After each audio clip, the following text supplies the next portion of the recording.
Good evening, everybody, and welcome to the April 15th Finance Committee meeting. Will the Director of Finance, Elizabeth Holland, please call the roll? Certainly. Honorable Mayor Tack. Here. Chairman Preschlack. Here. Alderman Novit. Here. Alderman Waldeck. Present. Alderman Notes. Here. Alderman Powers. Here. Alderman Goshgarian. Here. Alderman Weber. Here. Alderman Walther. Here. Mr. Chairman, you have a quorum. Okay, thank you very much. We'll probably have a 30-minute agenda until we then get to our City Council meeting. We'll have probably 5 to 10 minutes in between. The first item on our agenda is consideration of minutes from the Finance Committee meeting held on March 11th, 2024. Does anybody have any comments or edits? Okay, hearing none. Do I have a motion to approve the minutes? So moved. Second. All right. Is it a roll call or a voice vote? Voice vote. All right, all in favor? Aye. Opposed? All right, hearing none, passes. Thank you very much. The next item is the supplemental appropriation ordinance for FY 2024 to true up some of our funds towards the end of our fiscal year here, 24. Elizabeth, would you mind just walking us through Certainly. this Thank you, item? Chairman Thank you. Preschlack. This item is included for action on your City Council agenda this evening. We wanted to just put it on the Finance Committee agenda in case you had any questions. But as part of the budget development process, we asked departments to estimate their expenditures for the current fiscal year. Based on those projections, we go back and compare that to the appropriation ordinance approved by Council last July to see if any supplemental appropriations are required. And so for fiscal year 24, we do have 3 funds requiring a supplemental appropriation. The first is the Lake Forest Hospital Project Fund. That is a fund in which we've deposited permit fees associated with the Lake Forest Hospital parking garage construction. That was set aside in case the city needed any of those funds to do any supplemental contractual support for permitting processes. With that construction completed, the permit fees can then be transferred over. So this is not an outflow of expenses. It's a transfer from the Lake Forest Hospital Project Fund to the Capital Fund and the Water Fund of those permit fees. So that requires a supplemental appropriation of $650,000. The next is the Park and Public Land Fund. As you know, the Forest Park Boardwalk began construction in fiscal year 24, and we did not budget that expenditure. It was going to be in the FY 25 budget. So because that project proceeded, the portion of that project funded from the Park and Public Land Fund then is an unbudgeted expenditure in 24, and then we removed it from the FY 25 budget. So that's a supplemental appropriation of $350,000. The last item is the Emergency Telephone Fund. In July of last year, we had projected radio replacements in the fire department to occur over multiple years.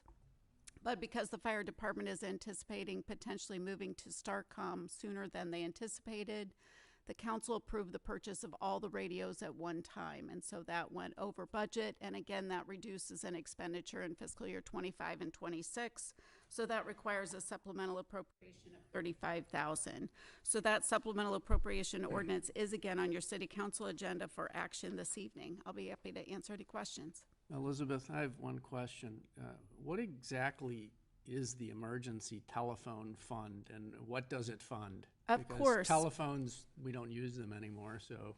So actually, the emergency telephone is a bit of an outdated term, but it is included in the city code. It's actually the E911 surcharge that's included on phone bills. And so the city, through our joint ETSB with the Village of Glenview, they receive all the 911 surcharges for member communities, and then they allocate them out to. So those revenues are restricted as to purpose. And so we have to document that for the Village of Glenview to be eligible expenses. But fire and police radio equipment is an eligible expense from that revenue source. Perfect, thank you. Great. Any other questions on this? Any comments? Okay. And so we don't really need to vote on it now. We'll just wait to the City Council meeting? Or do you want to just get a general direction? It's actually fine. There's no action really needed today. Okay, well, thank you. We'll go on to the next item. That's the termination of a special service area, SSA 29, and a declaration of surplus. And if you wouldn't mind, maybe just explaining how we use SSAs. Absolutely. And as you talk about this one, thank you. Certainly.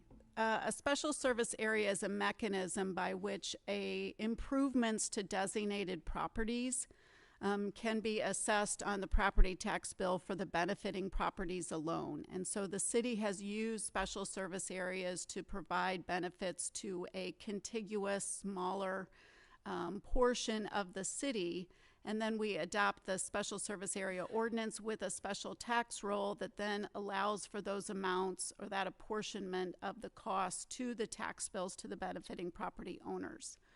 So we have a special service area 29 that was adopted in 2004. It was for the Saunders Road sanitary sewer system and potable water system.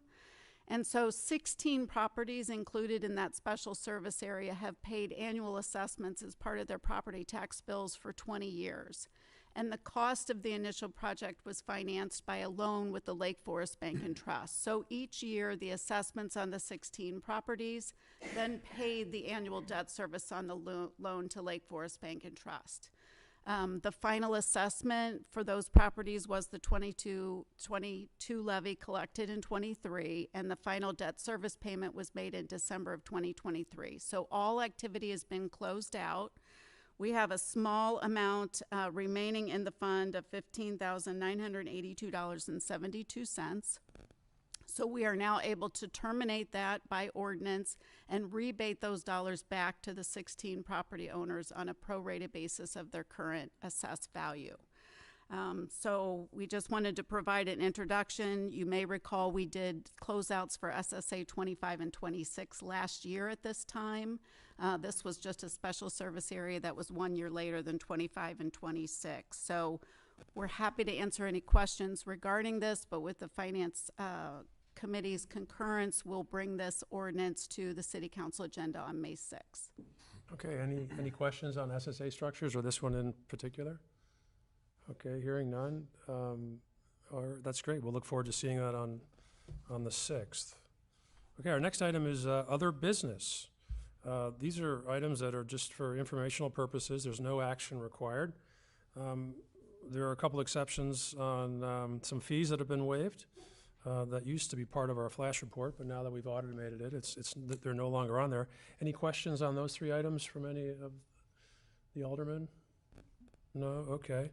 Any discussion or question on the investment policy? There's really no changes that are recommended at this time based on our investment policy statement. I guess I would just say that we as a city have always tried to be conservative in our principles, and we do a good job of updating them periodically, and if there's no changes, then I think that's a good sign. Anybody else? Okay, on the purchasing policy review, there are also no changes, so unless there's questions, we don't need to discuss that.